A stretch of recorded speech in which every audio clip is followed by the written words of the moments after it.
I've been looking at what are the applications, the apps that are being developed that can be used by low-income workers, as specific as that.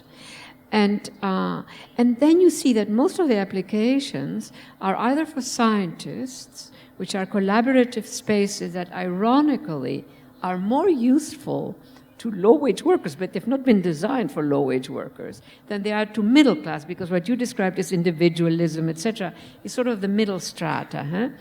And there, I mean, those who have money have, and in the United States, I interrupt myself, I know, but in the United States, most poor people use Androids. And so I checked.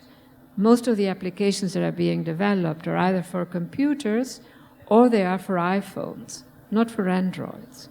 So then I did a research, who is making applications for Androids that are geared towards the needs of low-wage workers.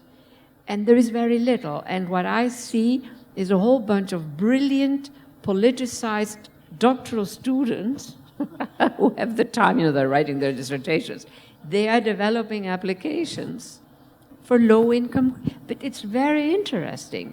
And if I may, one that I love is called the emergency nanny.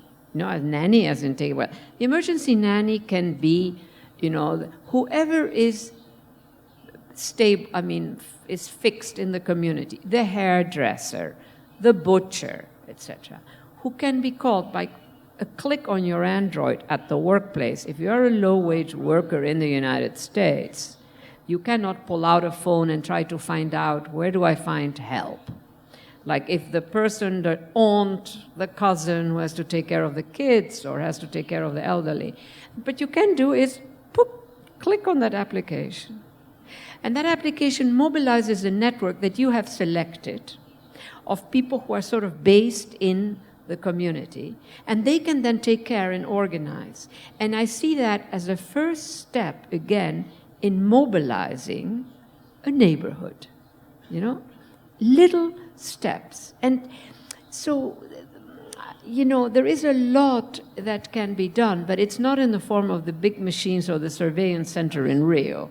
I say most smart cities, I have written about this, are going to remain dumb, estúpidas, estúpidas, you understand that word, right? Until they do not mobilize the intelligences of a city's residents.